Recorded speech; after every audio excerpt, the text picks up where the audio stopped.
Los más puntuales ya llegaron.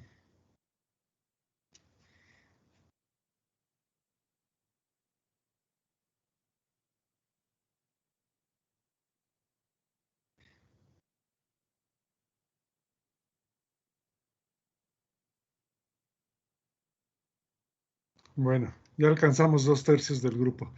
Vamos a iniciar. Espero estén listos, preparados mentalmente para esforzarse lo necesario en estos temas. Vamos. ¿Qué pasó aquí? Aquí.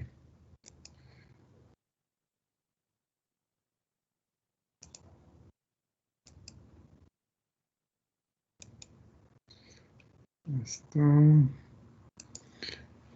no.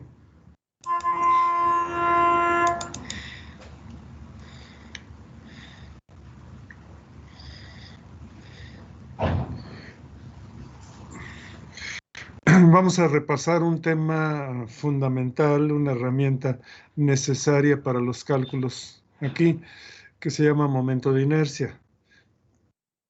El repaso es para momento de inercia de áreas y momento de inercia de masa, aunque el que se va a utilizar aquí es momento de inercia de masa. Les recuerdo, por si ya lo olvidaron, que en el examen de diagnóstico les puse un reactivo respecto a esto y que no pudieron hacerlo, que todos fallaron. Fue una aplanadora, fue un tanque ruso invadiendo Praga, entonces arrasó con la oposición. Pero ahora vamos a afinar los detalles que hayan faltado. De eso se trata. En primer lugar, debes de considerar que es un momento de segundo orden.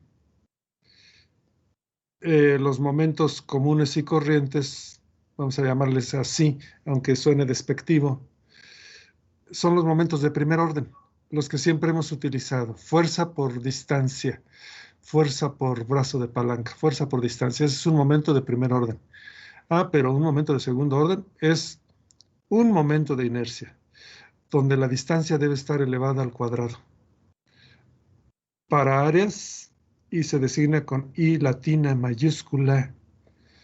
Entonces la suma, recuerda que la integral es una suma, sobre toda la región, de un diferencial de área, que es lo que estaría en lugar de la fuerza, por la distancia, pero al cuadrado. Por lo tanto, sus unidades serán metros a la cuarta o pies a la cuarta, sistema internacional, sistema inglés, porque el área está en metros cuadrados y la distancia está al cuadrado, por eso resulta a la cuarta. Para masas, el diferencial de masa es lo que estaría en lugar de la fuerza. Diferencial de masa por la distancia al cuadrado. Es el mismo concepto. Y sumamos todos para considerar toda la región. Las unidades resultantes son kilogramos en el factor masa y metros cuadrados en el factor distancia al cuadrado. O en el sistema inglés, recuerda que la masa en el sistema inglés no se da en libras, se da en slug. Las libras, podríamos decir, si las quieres usar como libras masa, pues son un submúltiplo de un slug, un submúltiplo. Pero normalmente en el sistema inglés, las libras, cuando no se dice específicamente libras de masa, las libras se refieren a un peso, a una fuerza. Como una fuerza no es una masa, entonces no la uses aquí. Usa el slug por pie al cuadrado. En ambos casos, el menor momento de inercia, el más pequeño de todos, es con respecto a los ejes centroidales. Cuando tienes que calcular un momento de inercia con respecto a un eje que no sea centroidal, entonces puedes usar el teorema de Steiner. También se conoce como teorema de los ejes paralelos. Consiste en esto. momento de inercia respecto a otro eje distinto al centroidal. Va a ser la suma del momento de inercia mínimo, que es el centroidal, más el producto del área por la distancia al cuadrado. ¿Qué distancia? Bueno, la distancia entre los dos ejes, el centroidal, el que pasa por el centroide, y el otro eje. Distancia entre esos dos ejes es la que debes de sustituir aquí y elevarla al cuadrado, para que la multipliques por el valor del área total. Y todo eso se lo sumes al momento de inercia centroidal. Respecto a las masas, y subíndice P, o sea, respecto a otro eje distinto al centroidal. También la suma del momento de inercia de masa centroidal más el producto de la masa total por la distancia al cuadrado. El concepto de distancia es el mismo. Distancia entre el eje centroidal o el que pasa por el centroide, quieres llamarlo así, y el otro eje, el que pasa por el punto P. La distancia entre esos dos ejes es lo que se sustituye aquí. Ya como ejemplos, calcular el momento de inercia de área, del área rectangular, este rectángulo que te propongo aquí. BDEF, así está especificado. Lo normal sería, por ejemplo, en secuencia a favor de las manecillas BDFE o en contra BEFD. Pero yo lo quise especificar así. BDEF, es decir, es este rectángulo. Aplicando la definición, vas a recorrer toda el área. Así que la propuesta es diferencial de área h por diferencial de x es longitud h, espesor o base de x. Ese elemento de área, ese diferencial de área, que en realidad sabemos es una línea que normalmente amplificamos para poder observar el espesor diferencial de x. La vas a recorrer desde el borde izquierdo, que significa x igual a menos b entre 2. Lo vas a ir recorriendo hasta el borde derecho, que significará haber llegado, haber terminado en x igual a más b entre 2. Por eso están estos límites, desde menos b entre 2 hasta más b entre 2. Diferencial de área por distancia al cuadrado. Aquí en el esquema no te lo mostré, pero si tú ubicas al diferencial de área en cualquier posición, por ejemplo aquí, la x es desde C hasta ese lugar. Claro, es una coordenada negativa, la x, pero como la vas a elevar al cuadrado, eso no influye. O en cualquier lugar, si ubicas aquí el diferencial de área con su longitud h y su base diferencial de x, un pequeño rectángulo amplificado para poder ver el espesor diferencial de x. Bueno, pues la distancia desde el eje y hasta ese diferencial de área es la x. Es la distancia respecto a la referencia. La referencia es aquí, el eje y. Por eso debe estar al cuadrado. Aprovechando la simetría de la figura, la integración desde menos b entre 2 hasta más b entre 2 es equivalente a el doble de la integral desde 0 hasta b entre 2. Por eso se cambió a esto. Aplicando los límites, llegas a 1/12 de hb cúbica. Si lo quieres respecto al eje x, que también es centroidal, pasa por c. Bueno, pues la integración será desde menos h entre 2, que sería borde inferior, hasta más h entre 2, borde superior. Recorriste toda el área con un diferencial de área horizontal, longitud b, espesor diferencial de y. Aquí está. Por la distancia y al cuadrado. Integras y el resultado final es 1/12 de bh cúbica. Para que los memorices, observa que si quieres el momento de inercia centroidal respecto al eje y, entonces es 1/12 de h a la primera potencia. H es la dimensión del rectángulo que es paralela al eje y la otra, la b, debe estar a la tercera. Y aquí también es lo mismo, 1/12 de b. B es la dimensión paralela al eje. Esa está la primera y la otra a la tercera. Un doceavo de BH cúbica, un doceavo de HB cúbica, según sea. Ejemplo 2.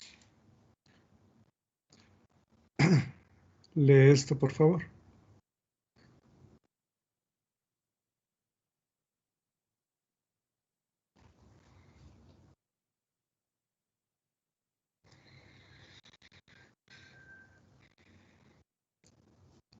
Se pretende calcular el momento de inercia, pero de masa. Entonces, este rectángulo en realidad va a ser una placa. Una placa tiene un cierto espesor, que vamos a designar con la letra E minúscula. Un espesor. El material es homogéneo, es decir, es el mismo material, no tiene discontinuidades, es continuo en todas sus partes. Y la densidad de ese material se representa con la letra ρ. Densidad, masa entre volumen. ¿Cuánta masa por unidad de volumen tiene ese material? Es un parámetro que varía de un material a otro. Le pertenece a ese material. Entonces, usando la definición y además la simetría, nuevamente, integraríamos de 0 a b entre 2, nada más esta mitad derecha, pero la multiplicamos por 2, porque es lo mismo para el lado izquierdo. O, como alternativa, sin el 2, integraríamos desde menos b entre 2 hasta más b entre 2, como tú lo quieras hacer. El planteamiento, ¿a qué corresponde? Mira, dentro del paréntesis, multiplicamos h por e. H por el espesor. Es un rectángulo que visto por este lado, por el lado izquierdo, visto de perfil esta placa. Entonces es un rectángulo de longitud h y espesor e minúscula. Si ese rectángulo lo multiplicas por el diferencial de x, que es una pequeña variación en x, estás calculando el volumen. Es un volumen, h por e por diferencial de x.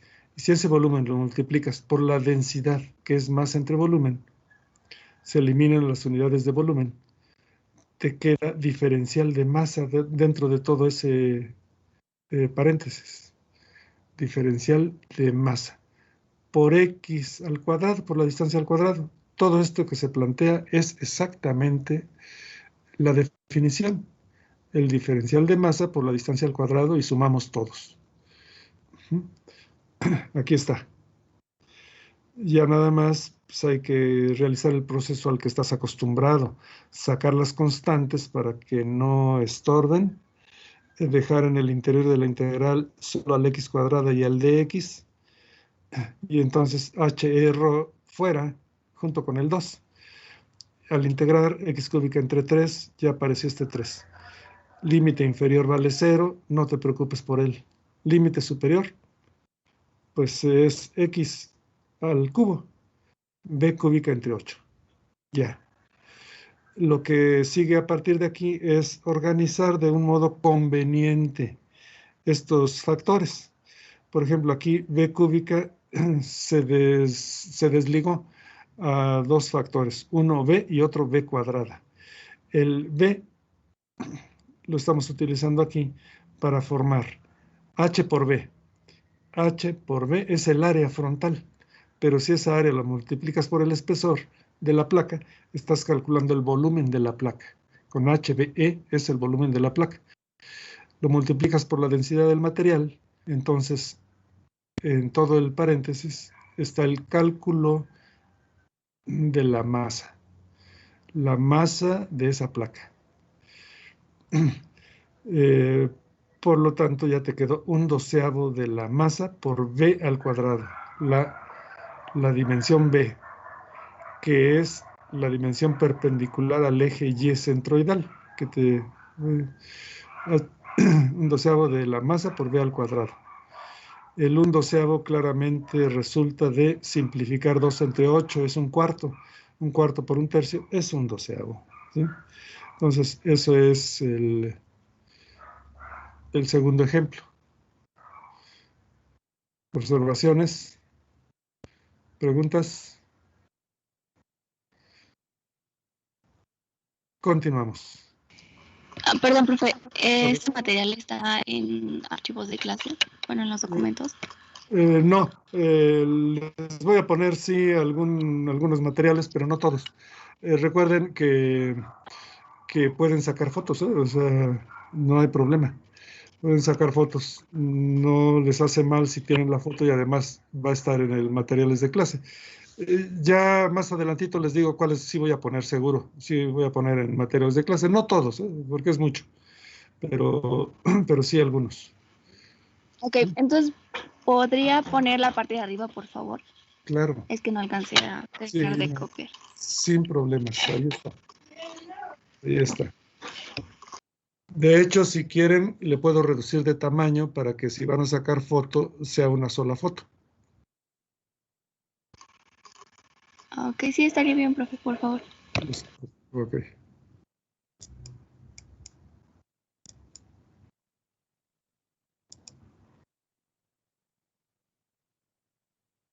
A ver. Sí, ahí ya se ve todo. Nada más que se quite la barra.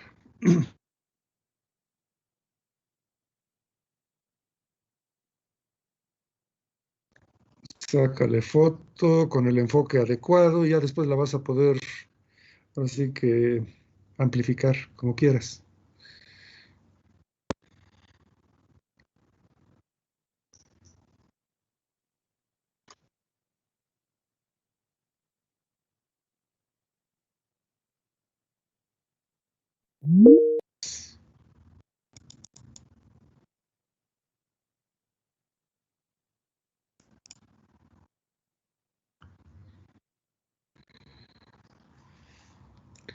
Aquí está otro ejemplo.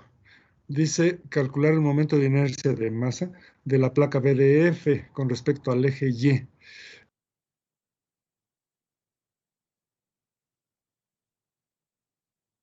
El eje Y, aquí está el origen del sistema, porque aquí esta línea indica eje X, ¿sí?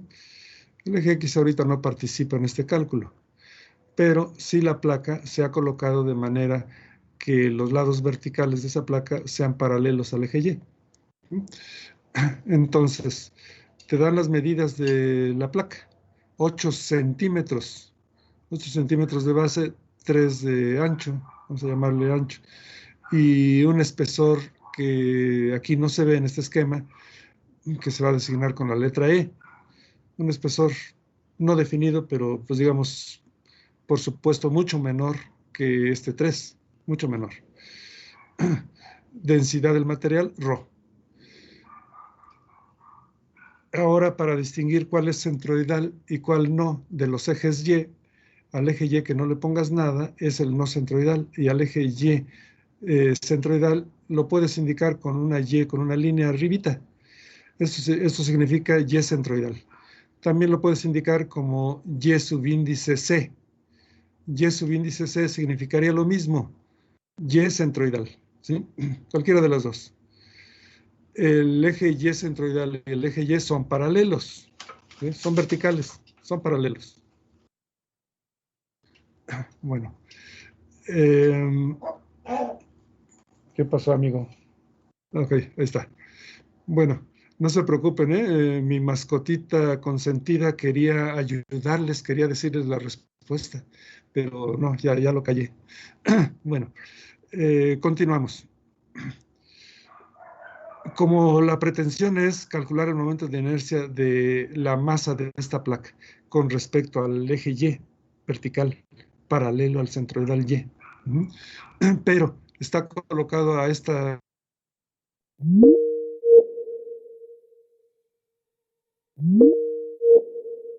eje Y. O dicho al revés, desde el eje Y hasta el borde izquierdo de la placa son 5 centímetros. Las medidas ya las dijimos, 3 por 8 por el espesor E. Aplica cualquiera de estas dos herramientas.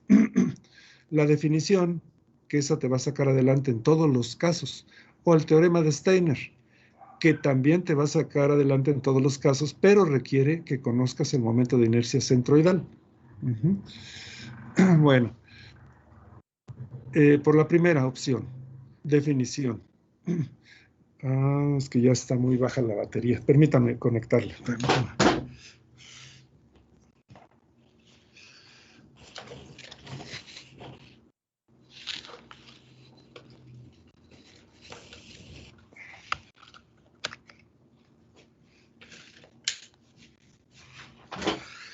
Sí, porque si no se nos va a apagar el sistema. Ok, ya está conectado. Disculpen la interrupción. Bueno, continuamos. Vamos a revisar la opción de usar la definición, que es diferencial de masa por distancia al cuadrado. El diferencial de masa lo estamos formando así. 3, que es este lado, por el espesor, por el diferencial de x. En el otro orden, 3 por dx es el área que estamos viendo aquí. Que estamos usando una posición intermedia cualquiera, pero la x es una variable que la vamos a hacer variar, porque así lo necesitamos, desde x igual a 5 hasta x igual a 13, para hacer el recorrido completo desde el borde izquierdo hasta el borde derecho. X igual a 5 es aquí, x igual a 13, 5 más 8, es acá, ¿sí? Entonces, por eso hacemos ese recorrido. 3 por E por dx, volumen por densidad, pues ya tienes masa, diferencial de masa, por distancia al cuadrado. La distancia desde el eje, que nos está sirviendo de referencia. Por eso es desde aquí hasta acá. Desde aquí hasta el lugar que quieras considerar en ese instante el diferencial de masa. Y haces el recorrido completo. Sacas las constantes, das el resultado de la integral, porque nada más quedó x cuadrada de x cúbica entre 3, y aplicas los límites. A la evaluación en el límite superior le restas la evaluación en el límite inferior. Es el teorema fundamental del cálculo. Y ya, se acabó. 2072 por el producto espesor por densidad, según el material y según el espesor que tenga. Ya tienes todo esto como resultado del momento de inercia de esa masa respecto al eje Y, que no es centroidal. Y lo pudimos hacer con la definición. La definición, como te dije, te saca adelante en todos los casos. La otra opción, con el teorema de Steiner, que como ya te dije, requiere que ya tengas de referencia el momento de inercia centroidal. Como ya lo estudiamos en la página anterior, pues lo aplicamos. 1/12 de la masa por la longitud perpendicular al eje centroidal, que es el 8 al cuadrado. La masa es 24. ¿De dónde sale el 24? Ah, bueno, pues de 8 por 3. Por el espesor, ¿verdad? 8 por 3 por el espesor es el volumen, por la densidad, pues ya todo lo del corchete es la masa total. 1/12 de la masa por 8 al cuadrado. Eso es el momento de inercia centroidal. Hay que sumarle el producto de la masa, que es lo mismo que ya tenemos aquí, por la distancia al cuadrado. ¿Qué distancia? Ah, pues la distancia entre los dos ejes que participan, es decir, el eje centroidal y el eje Y. ¿Qué distancia hay entre ellos? Pues estas acotaciones te lo dicen claramente. Distancia desde aquí hasta acá, 5, más distancia hasta aquí, que es la mitad del 8, 4. Entonces es 9 en centímetros, esa es la distancia entre los dos ejes. Ejecutas las operaciones y efectivamente llegas al mismo resultado. Entonces, cualquiera de los dos caminos es bueno, pero hay que aplicarlos bien, concentraditos o concentraditas, ¿eh? Nada de distraerse porque esté tocando la música, porque estén bailando delante de ustedes. No, no, no, no, no. Ni porque en la tele esté su artista preferido o preferida. Cuando tú estés ejecutando estas operaciones, sí puedes estarlo viendo, pero concéntrate en lo que estás haciendo. Y si eso haces, cualquiera de los dos caminos te lleva al éxito. Cualquiera de los dos, pero bien aplicados. La definición también se puede aplicar al área total o a la masa total, es decir, Momento de inercia igual a área total por distancia al cuadrado. El momento de inercia de masas. Masa total por distancia al cuadrado. En este caso, la distancia que se utiliza en esta definición con el área total y la masa total, ya no dentro de la integral como aquí, ¿sí? Pues se llama radio de giro. Radio de giro. Y en el sistema internacional, metros, es una distancia. Y en el sistema inglés, pies. Te doy las unidades fundamentales. Por supuesto que cada quien es libre, por ejemplo, de expresarla en otras unidades que sean múltiplos o submúltiplos. Podría ser en milímetros, podría ser en pulgadas. Bueno, eso ya no tiene trascendencia, simplemente se utilizarán en su caso las conversiones de unidades necesarias. Entonces, radio de giro al despejar de aquí es la raíz cuadrada de I entre A para un radio de giro de un área. Y radio de giro para una masa es la raíz cuadrada de I entre M, el momento de inercia de esa masa entre la masa total. Así, estas expresiones también son importantes y hay que tenerlas presentes por si te dan de dato, el momento de inercia y conoces el área o conoces la masa. Entonces, tú puedes, con estas expresiones, determinar cuál es el radio de giro. Y lo vas a utilizar para cosas importantes. Bueno, momentos de inercia frecuentes. Aquí te doy datos.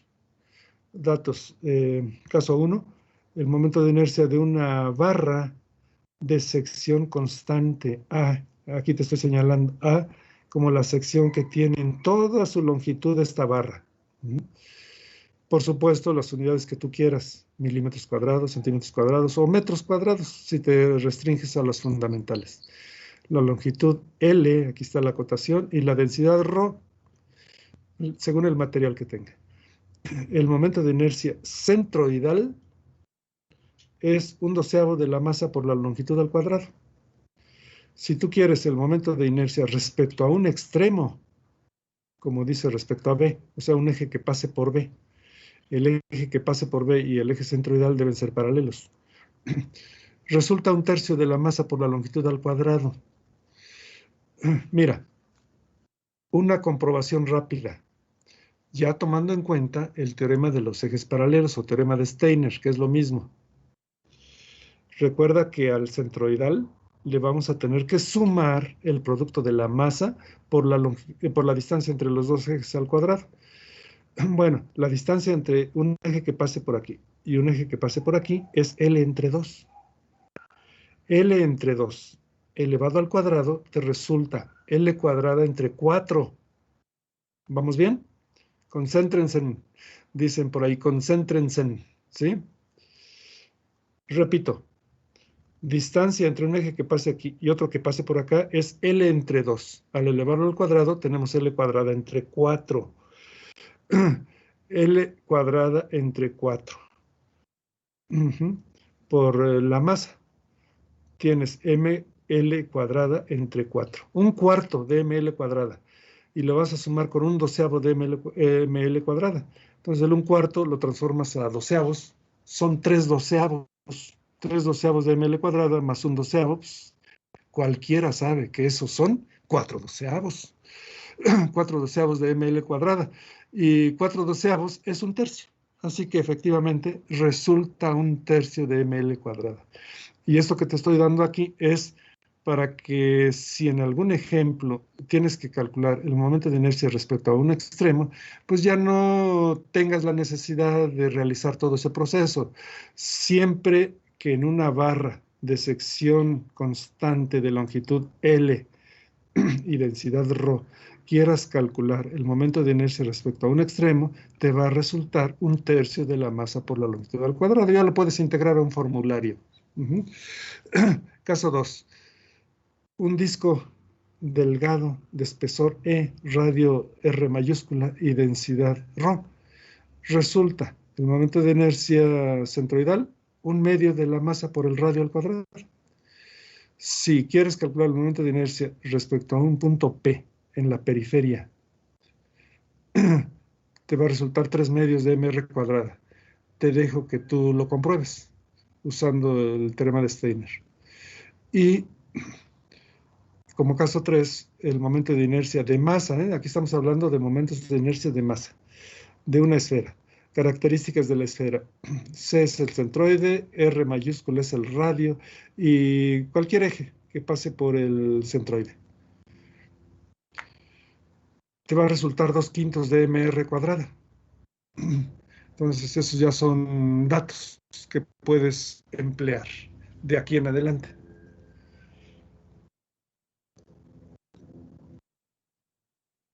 Continuamos si no hay observaciones.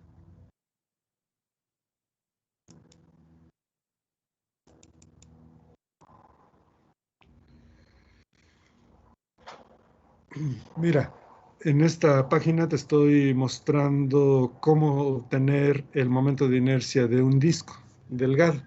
Ya te dije cuánto resulta, pero aquí está el desglose. Estamos viendo un disco, pero de frente.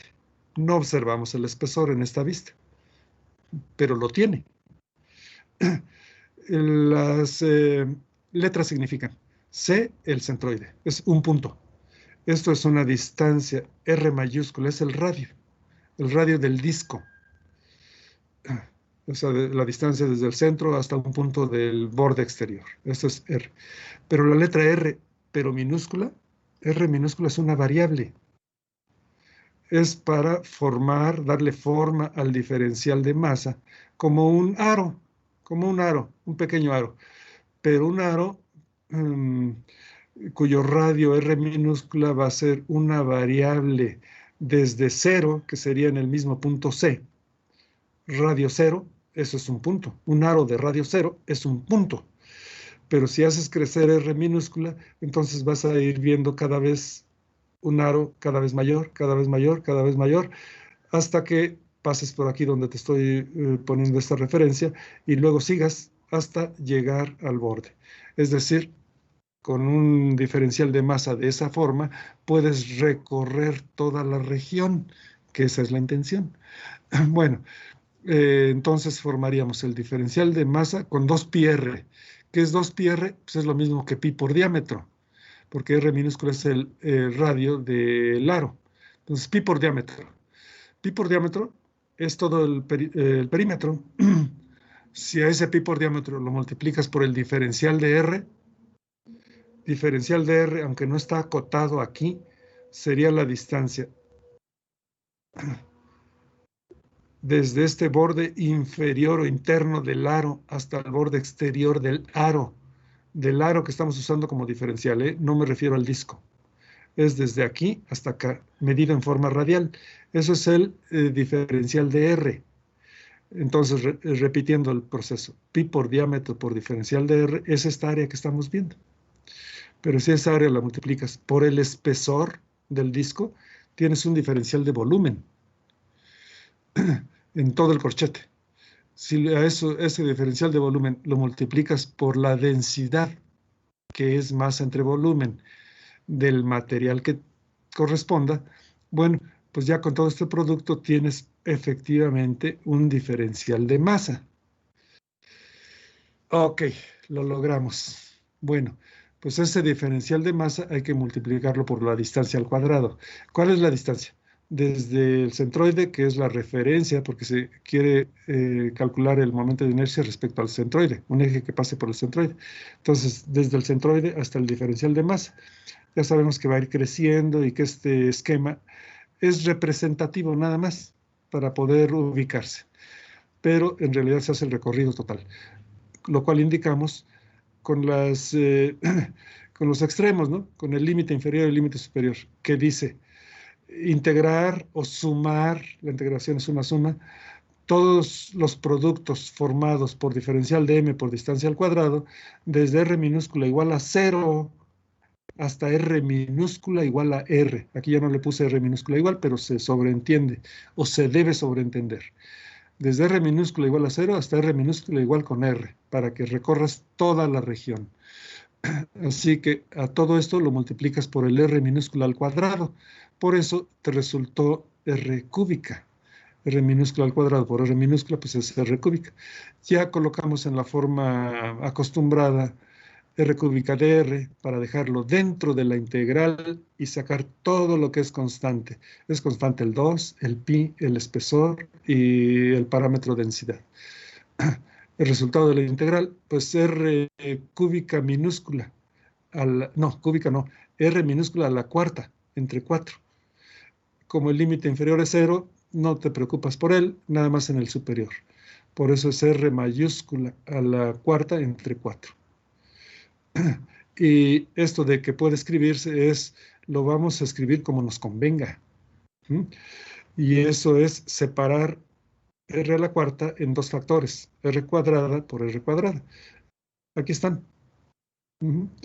Pero el primer R cuadrada nos es bastante útil para poder apreciar esto. Mira, pi por radio al cuadrado. Ya es el radio del disco, no es el R minúscula, radio instantáneo del diferencial de masa, no. Aquí es el radio del disco. Pi por radio al cuadrado es el área, por el espesor es el volumen, por la densidad es la masa. Todo esto es la masa. Por eso ya lo puedo escribir como un medio de la masa por el radio del disco al cuadrado. ¿Qué es lo que te di en la página anterior? ¿Sí? Este es el momento de inercia centroidal de un disco. El de una barra, longitud L, sección constante A, te lo repito, y es respecto al centroide. Momento de inercia centroidal. Fíjate que aquí yo estoy utilizando el C como subíndice para centroidal en lugar de la opción que te dije que una rayita arriba. Cualquiera de las dos, según lo veas en los libros. Bueno, pues aunque lo veas distinto en los libros, tú, por favor, dale preferencia a esta nomenclatura que yo te estoy presentando. Es decir, este es nuestro idioma. Hablemos en el mismo idioma. Cuando en tus exámenes me pongas alguna respuesta, por favor utilice esta nomenclatura. Recuerda que ya en el procedimiento, en la primera sesión, te dije que si usas otra nomenclatura distinta a la que yo te presento, pues te arriesgas a que yo no la reconozca y aunque tú tal vez estés diciendo algo correcto, pero si usas nomenclatura distinta, no me responsabilizo de calificártelo bien, porque la instrucción en este curso es usar la nomenclatura que usamos en clase, dado que hay diversidad de nomenclaturas.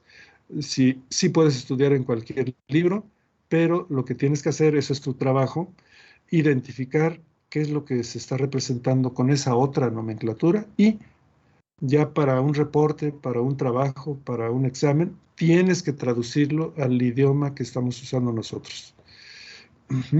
Bueno, entonces, aprovechando la simetría, también en lugar de integrar desde menos L entre 2 hasta más L entre 2, puedes usar esta opción. 2 por la integral de 0 a L entre 2. A por dx, porque aquí ya el área está dada, es un dato. Área por diferencial de x es el volumen. Por la densidad, todo lo del corchete es el diferencial de masa. Por la distancia al cuadrado. Lo organizas con x cuadrada de x, sacas las constantes, aplicas límite superior, límite inferior es 0, y llegas a esto. Lo organizas como L cuadrada L para poder apreciar. Área por longitud es el volumen, por densidad es ya la masa. 1/12 de la masa por la longitud al cuadrado, que es el dato que te di. ¿Sí? Ahí está. Ya nada más nos falta el de la esfera. Ok. Para revisar la deducción del momento de inercia de una esfera, pues les recomiendo que ajusten sus cinturones, que se sienten con la espalda recta, cómodamente, porque van a despegar. ¿No tienen miedo? ¿Van a despegar en un avión? ¿Ya han volado en un avión? Bueno, sea la respuesta sí o no. De todas maneras, abróchense los cinturones, Siéntense cómodamente. Aquí está la deducción del momento de inercia de masa de una esfera con respecto a un eje centroidal, que aquí estamos llamando Y y lo estamos colocando así. En el esquema anterior lo habíamos llamado X y lo habíamos puesto en otra inclinación diferente, pero bueno, eso es lo de menos. Aquí conviene hacerlo así. Fíjate, en este esquema te estoy proponiendo este círculo mayor en negro como pues el borde de la esfera. Esto no es un círculo, no es un área plana, es una esfera. Nada más que visto así de frente, bueno, pues me conviene escribirlo así. Digamos que en 3 dimensiones sería más complicado apreciarlo. Pero la nomenclatura. El eje Y pasa por C, el centroide. Se está utilizando una R minúscula para usarla como variable, ¿eh? R minúscula va a poder tomar el valor 0 y cualquier valor intermedio entre 0 y R mayúscula. Esto representa un número infinito de valores para recorrer toda la región, que esa es la intención. Se está usando una posición particular de referencia, representativa, pero vamos a considerar toda la región. El diferencial de masa con la notación un ángulo phi, pues con respecto al eje Y, con respecto al eje Y. Así que por la trigonometría, pues este cateto opuesto al triángulo rectángulo formado por la R minúscula, el cateto que va desde C hasta este lugar, que no recibió nombre, pero que calcularías como R coseno de phi. R coseno de phi es esto, y esto es R seno de phi. Bueno, también usamos la R mayúscula para indicar el único valor particular, y es una constante, que es el radio de la esfera. El radio de una esfera no lo puedes medir el diámetro, ¿sí? Bueno, pues el diámetro lo divides entre 2 y eso es R mayúscula, ¿ok? No hay problema. Entonces, formas el diferencial de masa. R diferencial de teta, ¿qué es? Diferencial de phi. R diferencial de phi, ¿qué es? Es un pequeño arco, un arco diferencial, aquí, en este lugar. Y vas a multiplicar por R seno de phi por diferencial de teta. R seno de phi es esto, es un radio, pero ahora ese radio lo vas a girar alrededor del eje Y. Es decir, teta, que aquí está un diferencial de teta, teta es un ángulo que se mide, digamos, en el plano perpendicular a Y. Si tú ves esto por arriba, suponiendo que este eje Y, o sea, de frente al eje Y, el eje Y lo vas a ver como un punto, pero al ángulo teta lo vas a trazar en el plano perpendicular al eje Y y a esta altura donde se encuentra el diferencial de masa. Entonces, ese ángulo, una pequeña variación de ese ángulo, te hace observar el mismo concepto. R seno de phi es este radio, y si lo giras un diferencial de teta, es un diferencial de arco. Un diferencial de arco aquí y un diferencial de arco acá. Y si lo multiplicas eso, que sería un área, por el diferencial de R, el diferencial de R es un pequeño crecimiento de R. Entonces tienes un diferencial de volumen en todo esto, ¿sí? Nada más que esto no es R diferencial de phi, no es una acotación recta, ni tampoco R seno de phi diferencial de teta es una acotación recta, no. Esos son pequeños arcos. Esta sí es recta, pero radial. Entonces, ya tienes el diferencial de volumen. Lo multiplicas por la densidad y tendrás diferencial de masa en todo este producto. Ya nada más, pues aquí se está organizando porque aprecias que aquí hay un factor R y aquí hay otro. Pones primero la densidad, R cuadrada, seno de phi, diferencial de teta, diferencial de R, para poner juntos los diferenciales. Para recorrer toda la región necesitas que a R minúscula la varías de 0 hasta R mayúscula,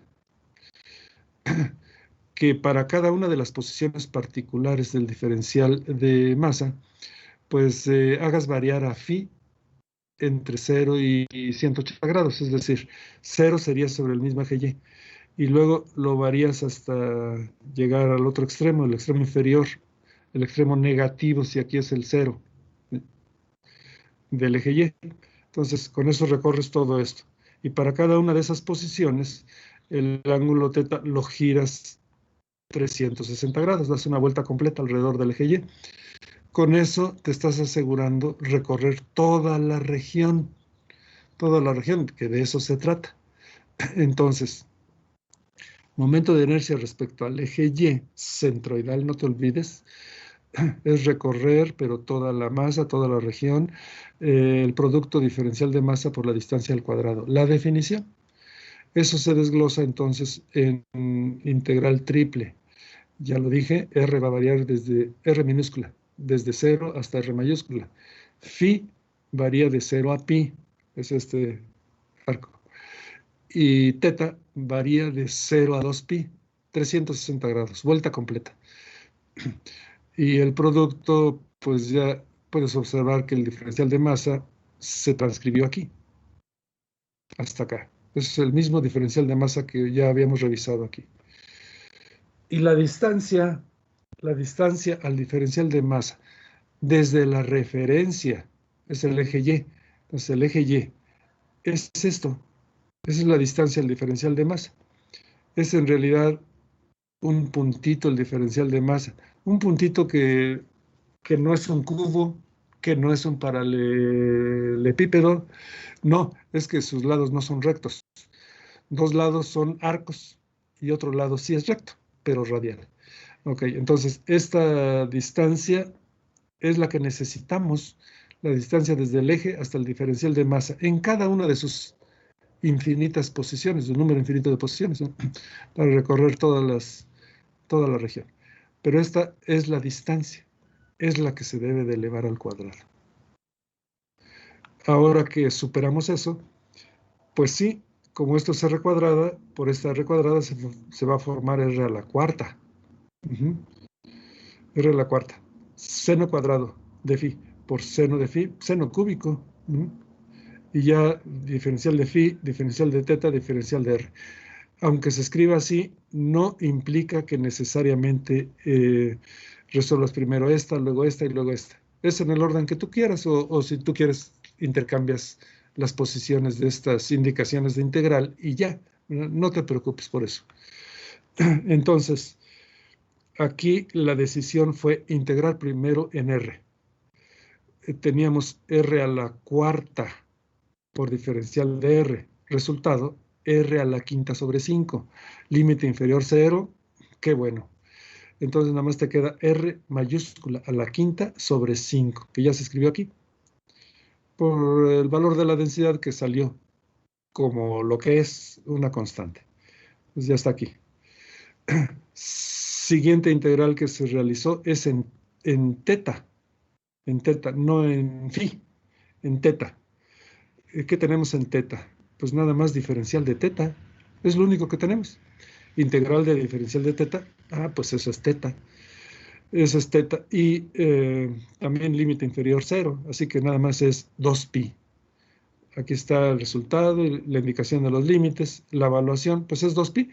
Así que 2pi se va a multiplicar por lo que tenías.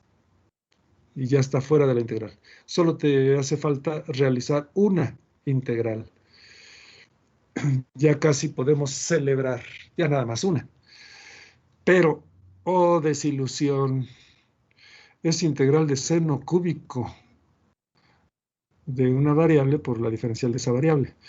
No, pues ahí terminó la alegría.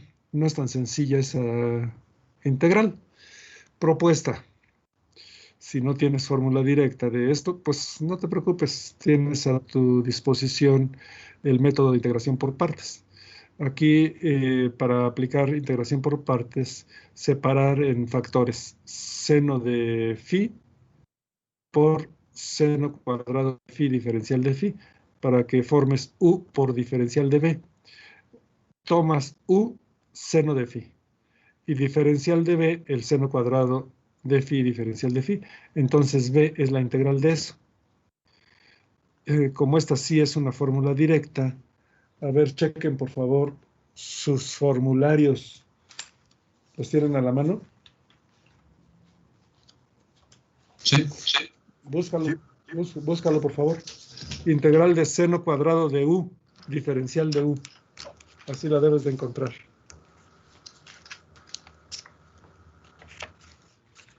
Yo ya la encontré en la página 49 del formulario blanco. Es 1/2 de u menos 1/4 por seno de 2 veces u más c. Así es. 1/2 de u menos 1/4 de seno de 2u. El más c no lo vamos a emplear por lo pronto, puesto que estamos dentro de un proceso, ¿sí? Entonces, eso ya sería hasta el final, pero aquí no se va a necesitar, puesto que es una integral definida. Ok, entonces, efectivamente, pues la aplicas. U, que es seno de phi, lo multiplicas por todo esto. De ahí salió seno de phi por phi entre 2, son dos términos. Y de aquí salió el seno de phi por el menos 1/4 del seno del doble de phi. Ya está. Y esto ya es parte del resultado. Se debe de evaluar de 0 a pi, pero la fórmula de integración por partes ordena restarle la integración de b de u. B está transcrito aquí nada más. Vean, todo esto es exactamente lo mismo de aquí. Por diferencial de u, que si ya tienes u, la tienes que obtener tú. Sonó hasta en verso, ¿eh? Tienes que obtenerla. Diferencial de u, pues coseno de u, coseno de phi, perdón, aquí. Es coseno de phi, diferencial de phi, aquí está. Ya está. Cuando tú evalúas esto, tienes que sustituir pi, pues tanto aquí como acá. Pero bueno, observando este, seno de pi es 0, cancela todo. Por la misma razón, también se cancela. Hay que restar la evaluación en 0. Pero ahora, si te fijas aquí, si phi vale 0, cancela todo. Aquí, pues en cualquiera de los dos factores. Seno de 0 es 0. Adiós. Todo esto, bye bye. Nos dedicamos solamente a esto. Pero son dos términos, dos integrales, ambas de 0 a pi. El producto de este factor por todo esto y el producto de este término por todo esto, claro, integrado. Y considerar los signos, ¿eh? Aquí menos por más y acá menos por menos. ¿Sí? Aquí está. Ya está separado y ahora hay que observar al enemigo. No, pues este pequeño enemigo, porque este se ve más grandote. Este pequeño enemigo, también por partes. Aquí U es phi para que cuando obtengas su du sea diferencial de phi, o sea, que baje de grado.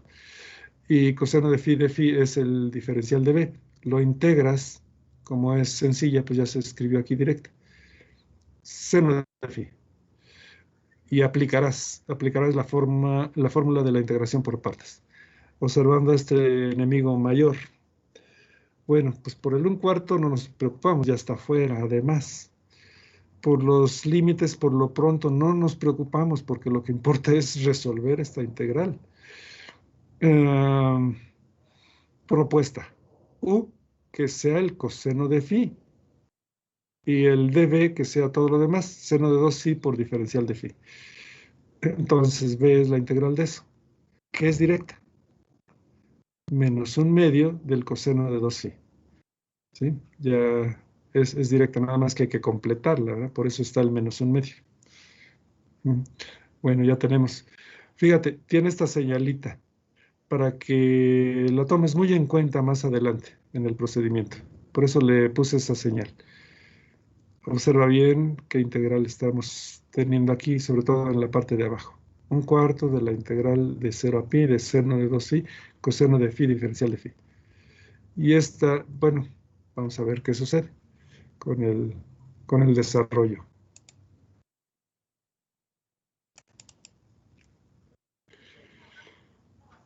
Bueno, aquí está lo que estábamos buscando, ¿no? Es esa integral. Y esto es de la primera, pero aplicando el método de integración por partes. Esto es u por b y esto es menos la integral de b de u, que te recomiendo lo revises con calmita. La primera parte es ya resultado, pero hay que evaluarla. La segunda parte hay que resolver todavía la integral, pero afortunadamente sí bajó de dificultad. Ahora ya es una fórmula directa. Sin problemas. La otra, cuidado con los signos, ¿eh? Transcribir de una página a otra también es un riesgo de equivocarse si no está uno bien concentrado. Bueno, ya está. El 1/4 y dentro de esta llave se supone, cosa que tienes que ir verificando paso a pasito, que esto es el producto U por B y esto es menos la integral de B de U.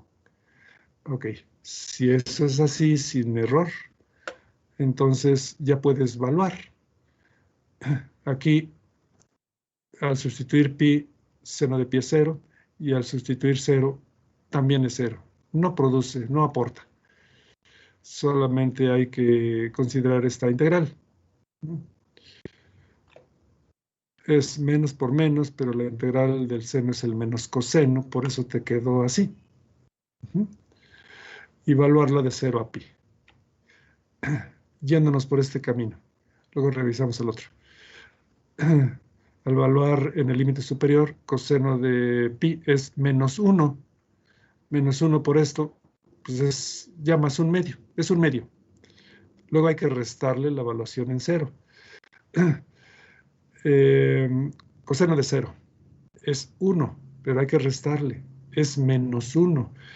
Por menos un medio es otro más un medio. Un medio más un medio. Por eso salió esto. Ya.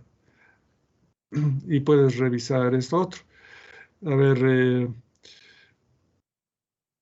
¿alguien quiere participar? Que nos explique esto, que se supone viene de aquí. ¿Alguien que quiera participar? Yo ya me cansé. Sean considerados. ¿Alguien quiere participar? Bueno, sería coseno de pi es menos 1 y coseno de 2pi es 1. Entonces menos 1 por 1 menos, ¿qué? ¿Qué va? Creo que es coseno de... No, ya me confundí, no sé qué sigue después. Bueno, te ayudo. Y vas bien, ¿eh? Ahorita continúas. Mira, el menos un medio nada más se volvió a escribir. Y aquí en el corchete está la evaluación. Ya nos dijiste bien la evaluación en el límite superior. Ya nada más dinos lo que sigue. Ah, sí, ya. El coseno de 0 es 1 y el coseno de 2 veces 0, pues es coseno de 0 es 1. Y ya. Correcto. Aquí está, ya se descubrió, ¿no? Este signo menos es el que ordena el teorema fundamental del cálculo de restar la evaluación en el límite inferior, ¿sí? Es este menos, ok, ya está. Entonces, observando, pues menos 1 por 1 es menos 1. Y acá 1 por 1, pero con signo menos es menos 1. Total que es menos 1 menos 1, es menos 2. Con este menos ya se va a volver positivo, pero es 2 entre 2. De ahí salió este 1. Ya lo descubrimos. Ahora, dentro de esta llave negrita que está aquí abajo, pues es la aplicación de la fórmula de integración por partes a esto, con esta consideración. Por los signos no te preocupes, sácalos. Menos por menos por menos, adiós. Pero aquí la propuesta es seno de phi que sea u y que b sea todo lo demás. Diferencial de b, perdón. Y aquí ya te presenté el resultado de la integración de diferencial de b, como b. Y se aplica. Está u por b, ya resultado, menos integral de b de u. Entonces, ya habíamos descubierto de dónde salió esto. Pues sí. Y el 1/4 te queda multiplicado a la integral de todo esto, que es seno de 2 phi coseno de phi. Por eso te decía lo del asterisco. Ahora es tiempo de comparar. Observa la integral. Integral de 0 a pi, de seno de 2 phi, coseno de phi, diferencial de phi. Claro, está afectada por el coeficiente 1/4 y está dentro de este corchete. Pero es la misma que teníamos.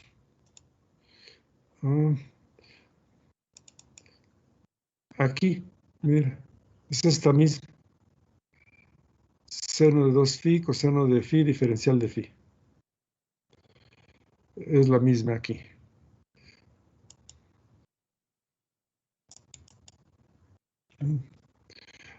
Bueno, pues entonces hay que usar eso. Hay que usar esto, ya sabemos resultó aquí y esto. Al comparar, observamos que formando una ecuación de primer grado, donde la incógnita va a ser toda la integral de 0 a pi, de todo esto, porque es la misma que aparece allá en el otro, pues podemos deducir que toda esa integral y ya evaluada tiene un valor de 4/3. Ok, nada más por comparar y formar una ecuación de primer grado con una incógnita, donde la incógnita es esa misma integral. Entonces, lo que andamos buscando, pues vale 4/3, porque si esta integral vale 4/3, 1/4 por 4/3 es 1/3. Todo esto vale 1/3. Pero un entero más 1/3 es 4/3. Y 1/4 por 4/3 nuevamente es 1/3. Y nuevamente 1/3, que es todo esto, más un entero, pues es 4/3. Así que la integral que andamos buscando vale 4/3. Y si vale 4/3, entonces la sustituimos, pero es momento ahora de echar mano del coeficiente que teníamos ahí, mira. O sea, nos habíamos quedado en que el coeficiente es este y que esta integral, de la cual ya estábamos a punto de festejar porque ya habíamos hecho 2 integrales antes y que nos echó a perder la fiesta por su grado de dificultad. Esta integral está multiplicada por este coeficiente. 2pi rho r a la quinta entre 5. Entonces, precisamente es lo que digo, hay que tomar en cuenta ese coeficiente. Aquí está el 2pi rho r a la quinta entre 5 por el valor de la integral. Y una simplificación adecuada sería dejar el 4/3, el 2/5 sin ejercer, sin escribirlo como 8/15, no. El 4/3 nos sirve porque 4/3 de pi r cúbica rho, es decir, el r a la quinta lo separas en r a la tercera por r a la segunda. El r a la cúbica nos sirve porque 4/3 de pi r cúbica es el volumen de cualquier esfera, donde r mayúscula es el radio. Si al volumen de la esfera lo multiplicas por la densidad, lo que estás calculando es la masa. Efectivamente, nos ha resultado 2/5 de la masa por el radio al cuadrado, que es el dato que ya te había dado. A ver, chécalo, por favor.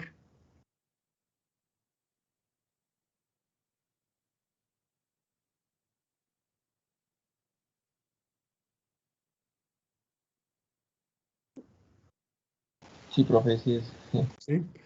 Ok, este desarrollo no lo vas a encontrar en ningún libro. Se supone que lo tiene uno que hacer, que ya tienes los elementos necesarios para realizarlo. Y efectivamente vemos que sí, sí, es un poco largo, es un poco tortuoso, vamos a decir, pero ya lo tienes, ya puedes usar con seguridad esa fórmula. Cuando necesites el momento de inercia, de masa, de una esfera respecto a un eje centroidal, pues puedes usar ya directo 2/5 de la masa de esa esfera por el radio de esa esfera al cuadrado. Y ya, tan. Esto nada más es para, digamos, estar seguros de que esa fórmula es correcta. Ok. Entonces están preparados para que podamos continuar. Como les dije, es concepto fundamental, es una herramienta que vas a utilizar. Rigideces para los resortes más comunes. Así que ahora todo es resorte. Fíjate, una barra de material sólido, que puede ser acero, Puede ser cobre, aluminio, bronce, etc. Pero finalmente es sólida. ¿Por qué se está considerando como resorte?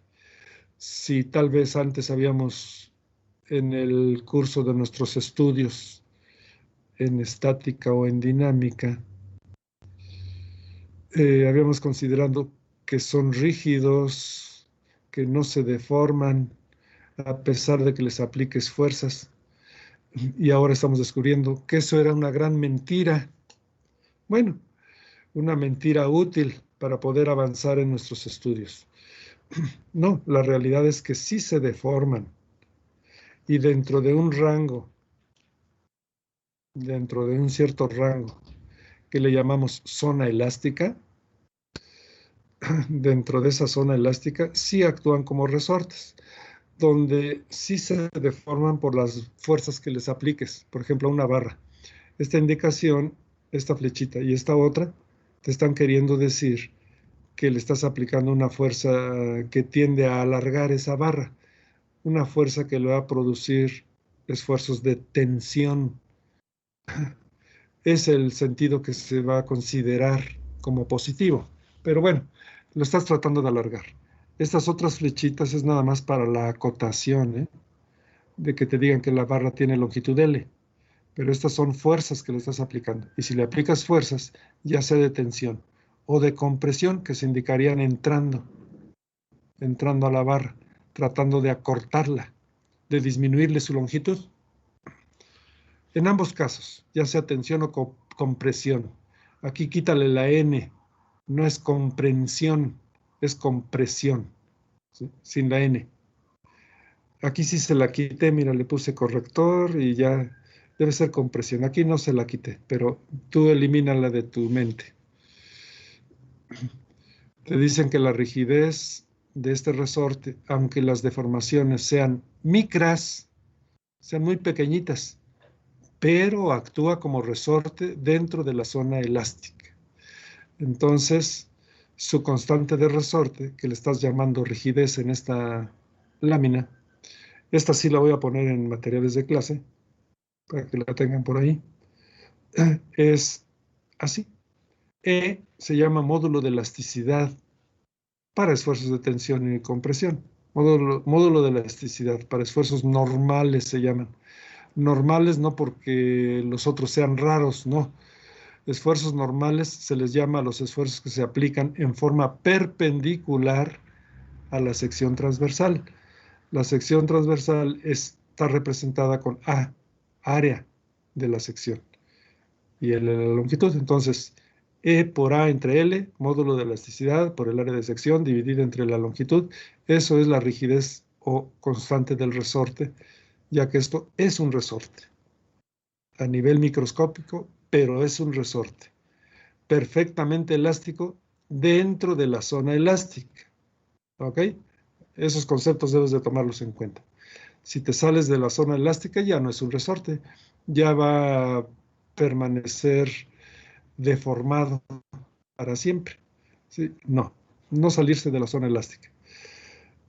Esto que dice flecha, también la acotación L, estas flechitas curvas significan pares de torsión, que en un extremo lo tratas de hacer girar en un sentido y en el otro sentido. Viéndolo del mismo lado, digamos del lado derecho, esta indicación sería un par aplicado a favor de las manecillas del reloj. Y desde este mismo lado, observar esta indicación es un momento, pero en contra de las manecillas. Recuerda que a toda acción corresponde una reacción igual y de sentido contrario. Entonces, por eso, cuando tú aplicas un par en un sentido, automáticamente aparece el otro par para conservar el equilibrio, pero en sentido contrario. Igual que acá, cuando tú le aplicas una fuerza, aparece automáticamente la otra. Igual y si de sentido contrario. Se llama torsión, produce esfuerzos cortantes. Y la rigidez, porque también es un resorte dentro de la zona elástica. Si tú suspendes la aplicación de eso, va a tratar de regresar a su forma original. Recupera su forma original y no habrá deformación. Si te sales de la zona elástica, sí, ya ya le arruinaste la vida a esa flecha. Ya va a estar deformada para siempre. Va a conservar, aunque sea una pequeña, pero en fin, una deformación. La constante del resorte se calcula así. G por I subíndice 0 entre L. ¿Qué significa I subíndice 0? Momento polar de inercia de la sección. Para una sección circular, como la que tiene una flecha como la que me indican aquí, pues es pi entre 32 por el diámetro de la flecha al cuadrado. Esta D minúscula es el diámetro de la flecha. Perdón, no al cuadrado, a la cuarta. Pi entre 32 por el diámetro de la cuarta. Así está. Te hago la aclaración de que en lugar de I subíndice 0, yo prefiero en estas fórmulas, en este tema, indicar en lugar de I subíndice 0 con la letra J. J significará lo mismo. J, momento polar de inercia, pi entre 32 del diámetro a la cuarta. G es, o se llama, casi igual a esta, E. ¿Qué te dije que era E? ¿Alguien quiere decirlo? Módulo de elasticidad, ¿no? Módulo de elasticidad para esfuerzos de compresión o de tensión, sí. Esto también es módulo de elasticidad, pero para esfuerzos de cortante. Es que la torsión produce esfuerzos de cortante en el material. Entonces, G se llama módulo de elasticidad en cortante, por J dividido entre L, para un resorte helicoidal. La letra D minúscula es el diámetro del alambre que forma el resorte, y la letra D mayúscula es el diámetro de, digamos, la circunferencia vista de frente, formada por ese resorte. Diámetro del resorte, como dice aquí, y D minúscula, diámetro del alambre. N es el número de vueltas, una vuelta, dos vueltas, tres vueltas, sí, número de vueltas. Esta expresión se ha obtenido por experimentación y análisis dimensional, o sea, mediciones de laboratorio, muchas mediciones de laboratorios, precisas, confiables, y análisis dimensional. Son las dos herramientas fundamentales cuando se complica un fenómeno físico a estudiar. Bueno, pues esa es la alternativa. Realizar ensayos, mediciones de laboratorio, complementarlo con el análisis dimensional y puedes establecer fórmulas. Entonces aquí está. Resorte en espiral, o sea, un resorte de torsión. Hay resortes lineales como este, o como este, ¿verdad? Que también, sin considerar el número de vueltas, ni el diámetro del alambre, ni el diámetro exterior del resorte, ya sabemos que la constante del resorte se mide en newtons por cada metro.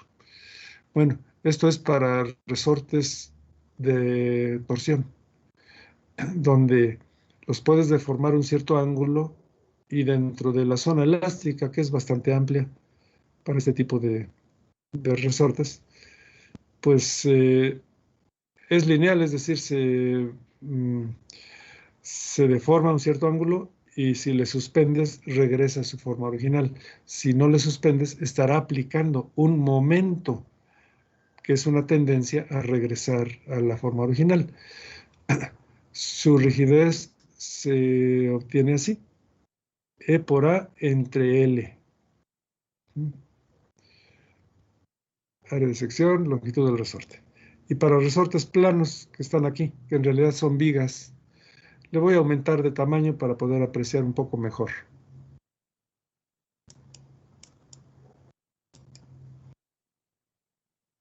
Aquí está.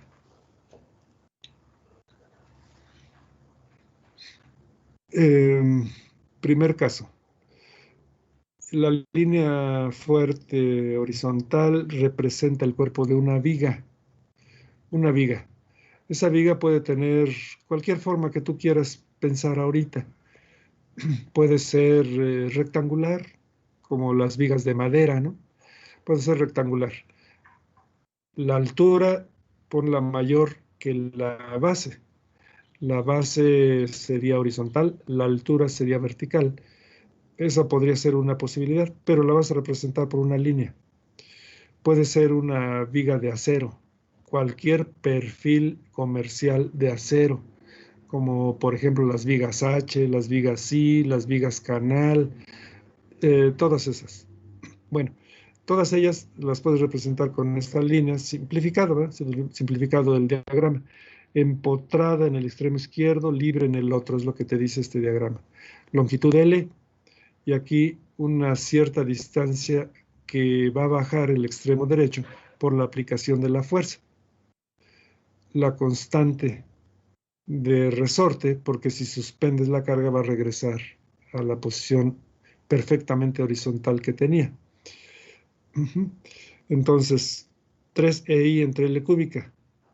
Para este caso segundo, decimos viga simplemente apoyada. Es apoyo izquierdo, apoyo derecho, carga en el centro, precisamente en el centro. Esta curvita trata de indicarte cómo se deformaría la viga. Claro, exagerada, ¿eh? En realidad es un arco, pero con distancias más pequeñas que las que se muestran aquí. Pero, así que hay que disculpar, es con la intención de poder observar mejor cómo se deforma. Está amplificada. Para este segundo caso, la propuesta es esta, 48EI entre L cúbica. Para este otro caso es 192EI entre L cúbica y para este último 12EI entre L cúbica, donde I es el momento de inercia de la sección. Así debo decir, porque aquí ya no dice nada más. Bueno, aquí te da un valor, 1/12 de BH cúbica. Debo decir que es el momento de inercia centroidal respecto al eje centroidal que es perpendicular a la carga, ¿sí? Si la carga es vertical, debes de tomar el centroidal horizontal y ahí aplicas 1/12 de BH cúbica. B es horizontal y H es vertical, 1/12 de BH cúbica. Entonces, el eje importante para esta fórmula es el eje centroidal perpendicular a la carga. Bueno, aquí te dan I, momento de inercia. Pi entre 64 de L a la cuarta. Bueno, eso te están diciendo para una barra. Para una barra. Bueno, vamos a dejar esto y sí, esto lo voy a poner en materiales de clase.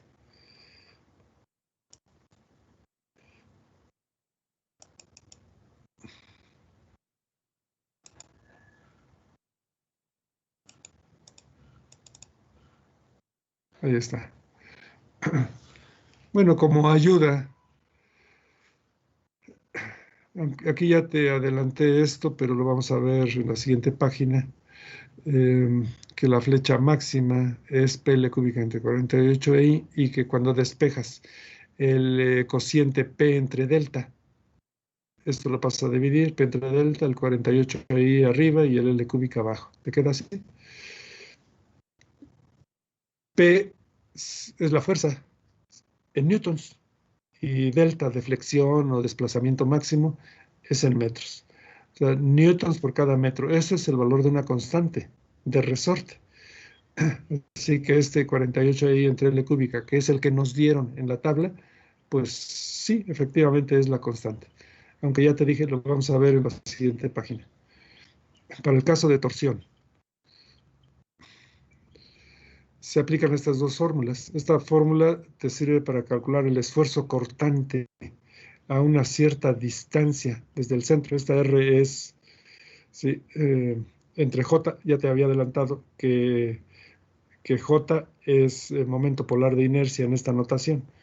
Corresponde a lo que en la tabla es I latina subíndice 0. ¿Sí? Este es J aquí. T representa el par de torsión. Y la otra expresión es ángulo de torsión. El ángulo en radianes que se ocasiona por la aplicación de un par de torsión. Recuerda que cuando aplicas un par en un extremo, automáticamente aparece el otro, acción y reacción, en el otro extremo. Bueno, conclusión. Ángulo de torsión es el valor del par de torsión aplicado por la longitud entre el módulo de elasticidad en cortante, aquí en el denominador, multiplicado por el momento polar de inercia. Si tú despejas el cociente T entre teta, GJ pasa arriba y L pasa abajo, te queda así. T entre teta, que es constante para un resorte de torsión. Aquí no es resorte lineal, un resorte de torsión. T en newtons metro y teta en radianes te dice que esa constante para un resorte de torsión está expresada en newtons metro por cada radián. Por cada radián que lo deformes, va a estar aplicando un cierto valor de par, de newton metro. ¿Okay? GJ entre L es lo mismo que nos dieron en la tablita, nada más que en lugar de J es I subíndice 0. Vamos a checarlo. Aquí está. Mira. GJ entre L, G I subíndice 0 entre L. Es el mismo que te estoy indicando de dónde sale. Para el caso 1 de compresión axial, está la fórmula fundamental para calcular la deformación que le ocasionas a una barra por la aplicación de una fuerza, ya sea de tensión o de compresión. Siempre y cuando, te lo vuelvo a aclarar, no te salgas de la zona elástica. Entonces, es FL entre AE, es la fórmula básica. Y si despejas el cociente F entre delta, pasa a dividir delta, AE pasa arriba y L abajo. AE entre L es precisamente lo que nos están diciendo aquí. AE entre L, ahí está. ¿De acuerdo? Entonces, esta es la razón. Esa es la razón. Ahora veamos para las vigas. Mira, aquí está, digamos, el procedimiento. Nuevamente con la línea fuerte horizontal. Bueno, esto se trazó a mano, pero por eso tiene así algunas imperfecciones, pero considera que es una línea horizontal recta. Se está indicando el cuerpo de la viga, sea de la forma que sea esa viga. Esta indicación significa que está empotrada en el extremo izquierdo. Empotrada significa que penetra una parte en el interior de una pieza o que se encuentra con soldadura aquí o con pernos, una placa y pernos para que no se mueva de ahí. Está empotrada, pero está libre en el extremo derecho y ahí se aplica una fuerza que llamamos P, una carga vertical hacia abajo. Este triangulito, este asurado y este signo menos, esta acotación, ¿a qué se refiere? Bueno, es que haces un análisis donde a tu observador lo vas a obligar a recorrer desde el extremo derecho hasta el extremo izquierdo. Cuando tú estés aquí, cuando tu observador esté aquí, evalúas el momento de primer orden, fuerza por distancia. Fuerza P, distancia, la que haya desde aquí hasta este lugar. Y eso te da esta ordenada negativa, porque el momento es a favor de las manecillas, y aquí se estaría considerando eso. Si el observador está en este lugar, y la fuerza está del lado derecho de donde está el observador, y hacia abajo, fuerza por distancia, produce momento a favor, por eso se pondría negativo. Cuando el observador llegue hasta acá, cuando esté aquí, entonces la distancia es L, y como la fuerza sigue siendo P, P por L es el momento de primer orden. Negativo porque es a favor de las manecillas, es convención de signos. Y se divide entre EI. Dividir por sistema entre EI es para aplicar el método de la viga conjugada o método de los pesos elásticos para evaluar ya sea deflexiones o sea pendientes. En este caso interesa calcular deflexiones. ¿Cuál es la deflexión que se produce aquí?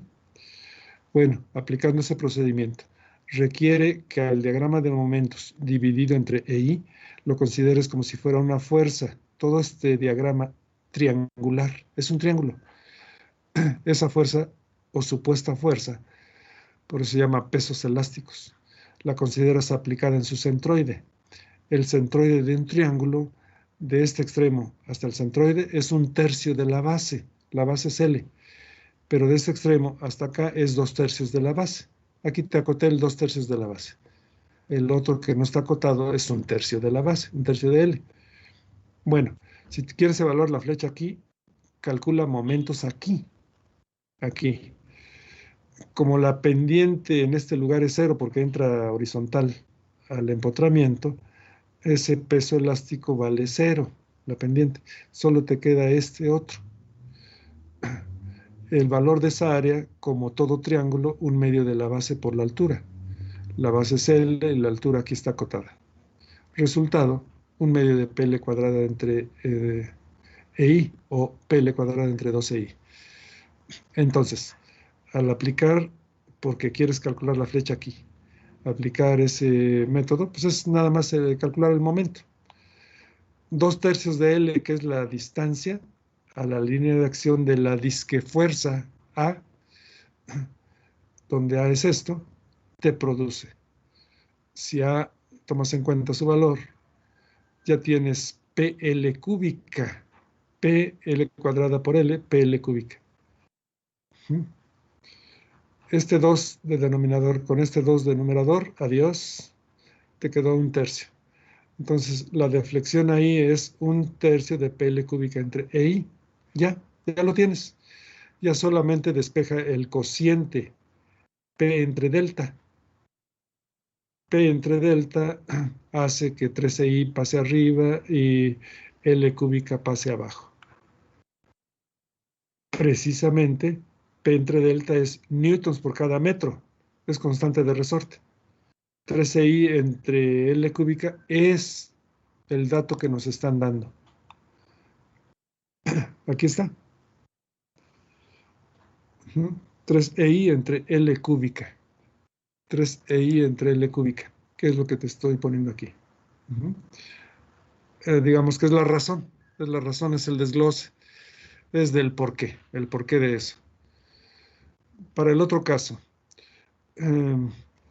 Viga simplemente apoyada, carga en el centro del claro. Se llama claro o luz o distancia entre apoyos, como quieras llamar. Método de la viga conjugada, para rápido, porque hay otro método que se usa, el método de la doble integración. No, mejor este, que es algebraico, directo, rápido. Hay que trazar los diagramas de momentos por partes divididos entre E y. El diagrama que corresponde a la reacción aquí, porque si la carga está en el centro, la mitad de la carga es la reacción aquí y la otra mitad acá. Genera esas reacciones. P entre 2 y P entre 2 hacia arriba. Entonces, el diagrama que corresponde a esta fuerza, P entre 2, haciendo el recorrido de izquierda a derecha, es decir, tu observador lo vas a poner en cualquier lugar de izquierda a derecha, recorriendo toda la viga. Y calculas momentos de primer orden. P entre 2 por esta distancia. Ese es el momento de primer orden. Y claro, dividido entre I, eso te da esta ordenada en ese lugar. Va a ir creciendo la ordenada porque va a ir creciendo la distancia. La fuerza va a seguir siendo P entre 2. Cuando llegues a B, la distancia va a ser L. Entonces el observador está aquí, momento es P entre 2 por L. P entre 2 por L. Y claro, hay que dividir eso entre I porque cada ordenada se divide entre I. Ya tienes este, PL entre 2I. Como ya no hay ninguna otra fuerza, cuando quieras darle turno a esta fuerza P, el recorrido que se hace desde A hasta B hace que el observador ya no tomes en cuenta P entre 2 porque ya fue tomada en cuenta aquí. No hay fuerza del lado izquierdo, no hay fuerza del lado izquierdo, no hay fuerza del lado izquierdo. Así que se mantiene en 0 aquí, el diagrama. Cuando ya llegues aquí en P, precisamente aquí, también sigue siendo 0, porque es fuerza P por distancia 0. Pero es el arranque. Ya cuando tu observador pase a este lado, es esta distancia multiplicada por P y contra las manecillas del reloj. Aquí los momentos contra las manecillas se consideran negativos y los momentos a favor se consideran positivos. Por eso se genera este pequeño triángulo. pero negativo. Cuando tu observador lo hagas llegar hasta acá, entonces la distancia desde donde está tu observador hasta la fuerza que estás considerando es L entre 2. L entre 2 por P contra las manecillas. Y lo tienes que dividir entre I, por eso te resulta lo mismo. L entre 2 por P entre EI, pero negativo. La suma aquí debe de ser 0, por eso más PL entre 2EI con menos PL entre 2EI resulta 0.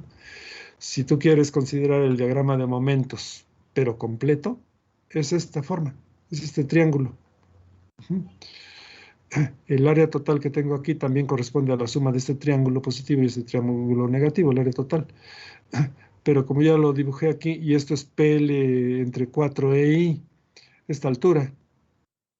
Claro que sí, ¿verdad? Porque es P entre 2 por L entre 2. Eso es PL entre 4, entre EI. Entonces esa es la altura máxima. Tiene esta forma el diagrama de momentos entre EI, pero completo. El área es un triángulo, tiene su altura, que es desde aquí hasta acá y que vale esto, y tiene su base, que es L. Aplica todo triángulo, un medio de la base por la altura. Resultado, PL cuadrada entre 8EI. Esa área total va a generar, cuando la consideres como una fuerza, permítanme suspender un poquito para evitar el anunciante que viene. Permítanme tantito. Ahorita continuamos. Ups. Hasta eso. Tardé, bueno, ni modo. ¿Qué dicen? ¿Los dejo escuchar el anuncio o nos vamos? Bueno, ya llegué. Ahí está. Un momentito nada más, mientras pasa. Porque se oye muy fuerte cuando llega por aquí. Sí, profe.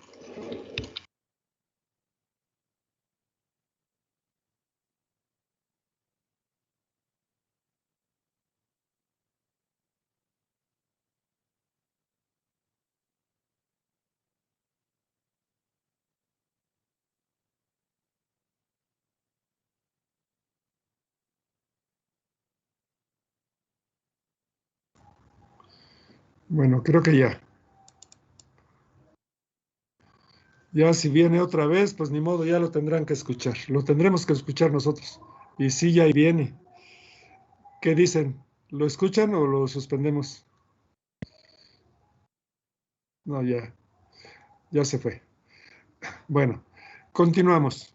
Miren, en el método de los pesos elásticos, en lugar del de doble integración, ya en una segunda etapa vas a considerar fuerzas elásticas o fuerzas disquefuerzas. En realidad no son fuerzas, pero tú las consideras como si lo fueran. En la primera etapa sí eran fuerzas y reacciones reales. Aquí ya no. Al área dividida entre I la consideras como una fuerza y aplicada en el centroide. Así que para este triángulo, pues de aquí a acá es la mitad de L y de aquí a acá es la mitad de L. ¿Sí? Así por la forma que tiene, simétrica. Entonces, al área total un medio de la base por la altura, que ya lo habíamos revisado, la consideras una fuerza aplicada hacia abajo, entonces va a generar una reacción hacia arriba, aquí, que le llamamos teta. Teta en A, teta en B. Como manda la estática, por momentos o como gustes, aquí rápido decimos que si está aplicada a la mitad, cada reacción va a valer exactamente la mitad de esta fuerza. Por eso es AT entre 2. AT entre 2, si AT es un octavo, la mitad es un 16avo. ¿Sí? Entonces, aquí generas o consideras presente una reacción que llamamos teta A y otra que llamamos teta B, que valen esto. Y el valor del área que estamos llamando subíndice 3, área 3. Aquí, regresando a este diagrama, este triángulo más grandote, que fue el resultado de analizar P entre 2, le llamamos área 1 y este área 2. Entonces, ahora hacemos un corte, por eso está esta indicación. Hacemos un corte aquí y hemos generado otra área diferente a los dos anteriores que le estamos llamando área subíndice 3, área 3. Sus medidas son L entre 2, H, y esta indicación de L entre 6 es para ubicar el centroide, que es donde se va a considerar aplicada esta fuerza elástica, esta disque fuerza. De aquí para allá es 1/3 de la base. De aquí, del extremo izquierdo, a este lugar es 2/3 de la base, como todo triángulo. Entonces, 1/3 de L entre 2, pues es L entre 6. Por eso es L entre 6. Bueno, y su valor es 1/2 de la base por la altura. 1/2 de la base, que es L entre 2 por la altura.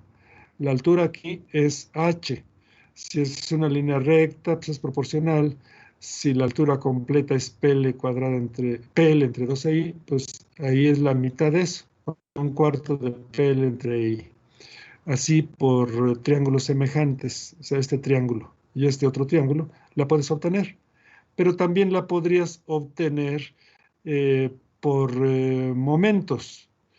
Pones tu observador aquí, dices fuerza P entre 2, distancia L entre 2, por eso resulta L entre 2 por P entre 2, pues PL entre 4, sin olvidar que debes de dividir entre E y I, como quieras, por triángulos semejantes o aplicando la definición de momento de primer orden en la primera etapa. Entonces ya tienes H, sustitúyela, 1/2 de la base por H, por la altura.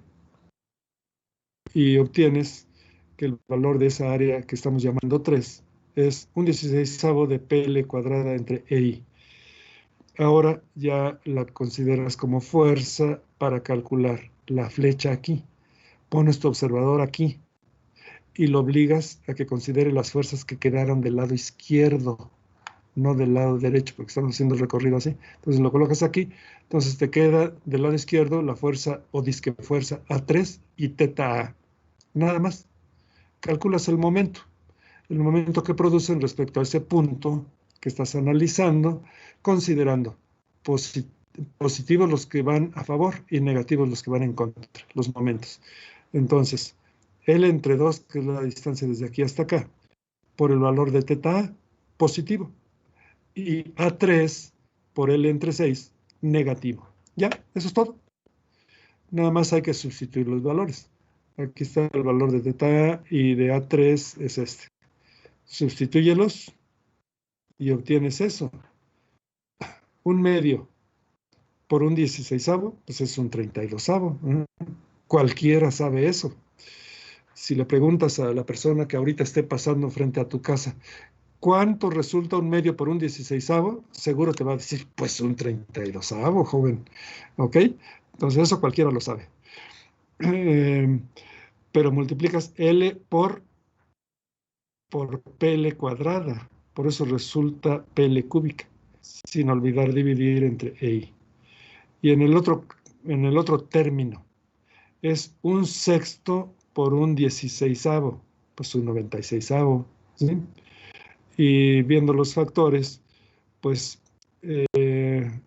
PL cuadrada por L, de ahí sale PL cúbica, entre I. Ya está, ya quedó más fácil. 1/32 de PL cúbica entre I menos 1/96 de PL cúbica entre I, lo mismo. Así que es 3/96 menos 1/96. Bien, cualquiera sabe que eso es 2/96.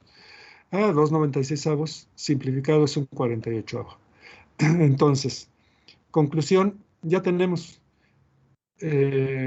deducido, observado bajo este procedimiento, que la flecha, la deflexión, la distancia que se separa de la horizontal inicial hasta donde va a quedar la posición deformada por la aplicación de esta fuerza, por la flexión que le causa, la distancia en vertical desde aquí, inicial, hasta donde queda, es 1/48 de PL cúbica entre EI.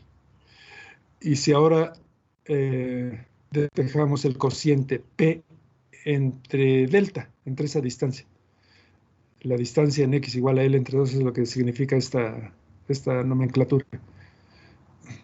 Bueno, P entre delta, 48 EI pasa a numerador, pasa arriba, y L cúbica pasa a denominador. Ya está deducido el dato que nos dieron. Entonces, el dato que aparece en la tabla. Ahí está la deducción.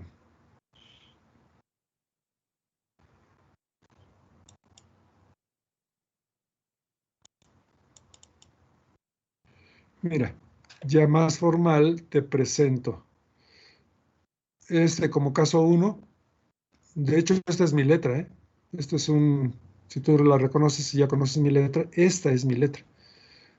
Teta A, delta X, esa es mi letra. Bueno, caso 1, carga en el centro. Simplemente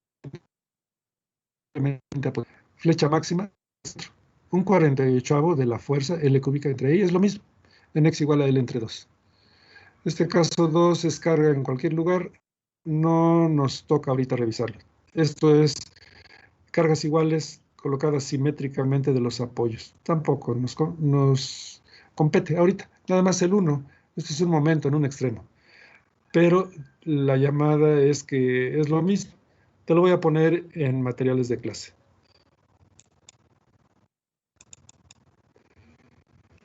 Acá es caso 5, no nos corresponde ahora. Caso 6, sí, porque es empotrado en un extremo, libre en el otro. Y en el extremo donde está la carga, ahí el análisis, ahí se presenta la flecha máxima. FL cúbica entre 13i, que es el mismo valor que te di. Aquí es en x igual a 0 porque la x está generando aquí, de izquierda a derecha, aquí es el 0 de la x. En el análisis yo te presenté el empotramiento del lado izquierdo y el extremo libre del lado derecho, pero es lo mismo. Aquí es empotrada, libre en el otro, pero carga en cualquier lugar. Y esto es viga simplemente apoyada, pero con carga uniformemente repartida. Si la X la tomas así, por ejemplo, pues la flecha máxima también se va a presentar en el centro, en X igual a L entre 2. Pero si aplicas el procedimiento vas a poder deducir que la flecha máxima es 5/384 del producto WL a la cuarta entre EI. Flecha en cualquier lugar es un análisis interesante también, se los recomiendo. Pueden aplicar el procedimiento que les vislumbré de viga conjugada superior al de doble integración, y deducir esto. Pero ahorita no nos compete, el único que nos compete es este. Entonces por ahí le vamos a dejar y vamos a revisar otra cosa. Bueno, pues corresponde esto.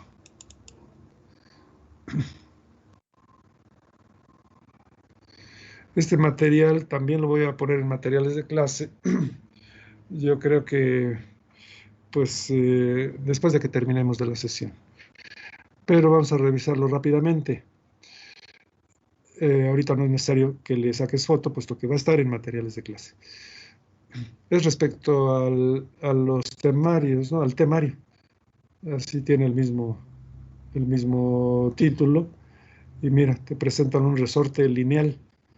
Esto es la longitud natural, lo que le llaman aquí normal. Deformado es aplicándole una fuerza, una cierta deformación que llamas X. Esa fuerza la evalúas con el producto K por X, la constante del resorte por la X. Es deformación lineal, es resorte lineal. Este diagrama es el de un amortiguador. Velo, lo vas a estar utilizando. Solamente que aquí la fuerza se va a evaluar con el producto de la constante de amortiguamiento llamada C por la velocidad que dice X con puntito. CX con puntito para evaluar la fuerza. En nuestros apuntes yo voy a preferir CB de velocidad, pero pues no hay problema en que la tú así, no hay problema. Segunda ley, fuerza igual a masa por aceleración. Diagrama básico, actuando sobre una masa, y la masa se va a poner a vibrar. Escribe ese fenómeno, masa por aceleración más C por velocidad más K por X igual a 0. Hay varios métodos. El de las fuerzas. Masa por aceleración igual a suma de fuerzas. En X, bueno, aquí te lo pusieron en Y. Yo prefiero llamarle X a cualquier dirección. J por teta con 2 puntitos igual a la suma de momentos. Esto es para resortes o para vibraciones que no son lineales, sino que son oscilantes, que describen un cierto ángulo. Pero es la misma segunda ley. En lugar de J yo utilizo I latina y en lugar de teta con 2 puntitos prefiero alfa. Significa lo mismo. Teta con 2 puntitos o alfa significan aceleración angular. Aquí hay recomendaciones para utilizar este procedimiento.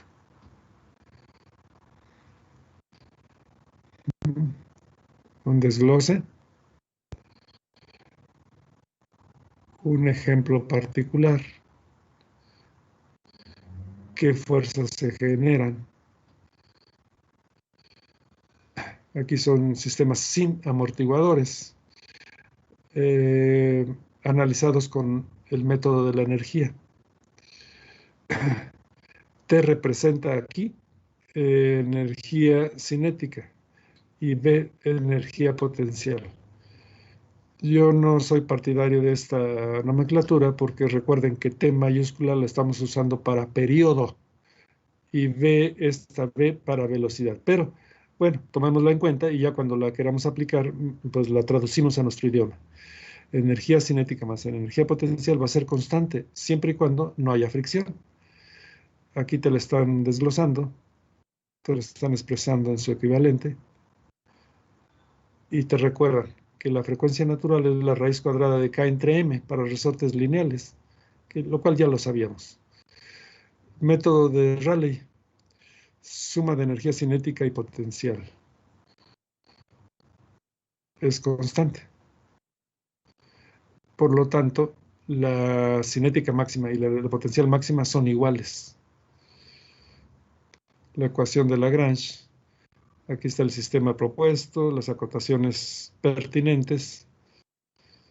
Hasta en inglés, mira, para que practiques tu inglés. Y la expresión tal como debe ser para este método. Y ahí termina. Lo vas a analizar paso a pasito. Y va a estar en materiales de clase. Te presento ahorita esto para que ya mañana vengas armado. A este sí sácale foto. No lo voy a poner en materiales de clase. Opciones para el análisis de vibraciones de un grado de libertad. Por el método de las fuerzas, la segunda ley se puede expresar como suma de fuerzas igual a masa por aceleración cuando las vibraciones son en línea recta. Vibraciones en línea recta, segunda ley así. Vibraciones oscilantes, o sea, describiendo un cierto ángulo. Y alfa igual a suma de momentos. Ya te había adelantado que en lugar de J yo prefiero I. Y es I, momento de inercia, pero respecto al pivote. Aquí P es pivote. Y momento de inercia respecto al pivote. Es momento de inercia de masas. Por la velocidad, por la aceleración angular, igual a suma de momentos de primer orden, la M es de primer orden, respecto al pivote. Método de la energía, otra opción. Bueno, la suma de energía cinética y energía potencial es constante. Ya te había adelantado que en lugar de T y B, mejor la notación descriptiva. Es energía cinética más energía potencial. Si es una constante, su derivada es cero. Eso es lo que hay que utilizar. La energía cinética puede tener dos conceptos, dos términos.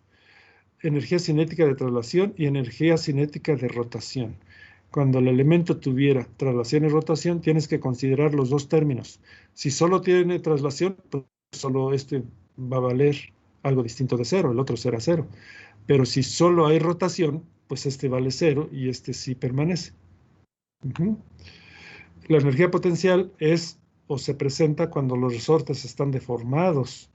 Un medio de K por esa deformación al cuadrado es la energía potencial. Ponla aquí, su derivada es cero y ya estás utilizando este método.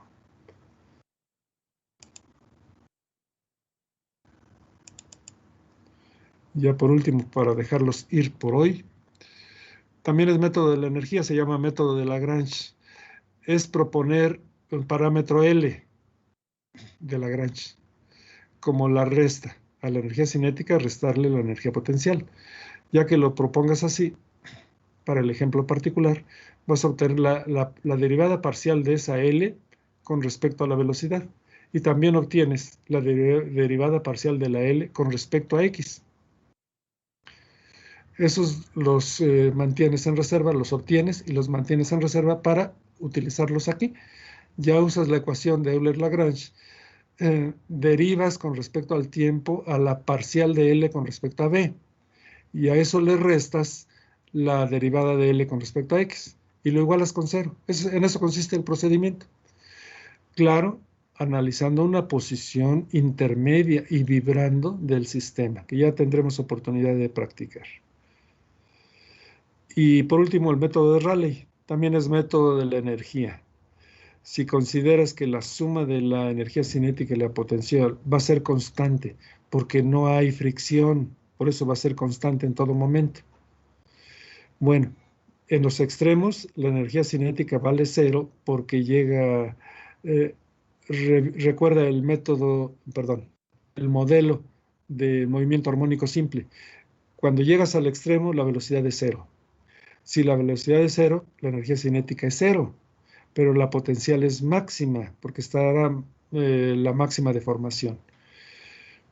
En cambio, cuando la partícula pasa o está momentáneamente en el punto de equilibrio, es la energía potencial la que vale 0, porque no hay deformación, pero la energía cinética es máxima porque ahí se presenta la máxima velocidad. Entonces, como es constante, puedes usar esta equivalencia, esta igualdad, que la energía cinética máxima vale lo mismo que la energía potencial máxima. Y esto te va a resolver los problemas. Claro, si de ahí en adelante usas el álgebra bien, ¿verdad? Entonces aquí ya te presenté las opciones que tienes. Ya nada más podremos aplicarlas. A esta también sácale foto.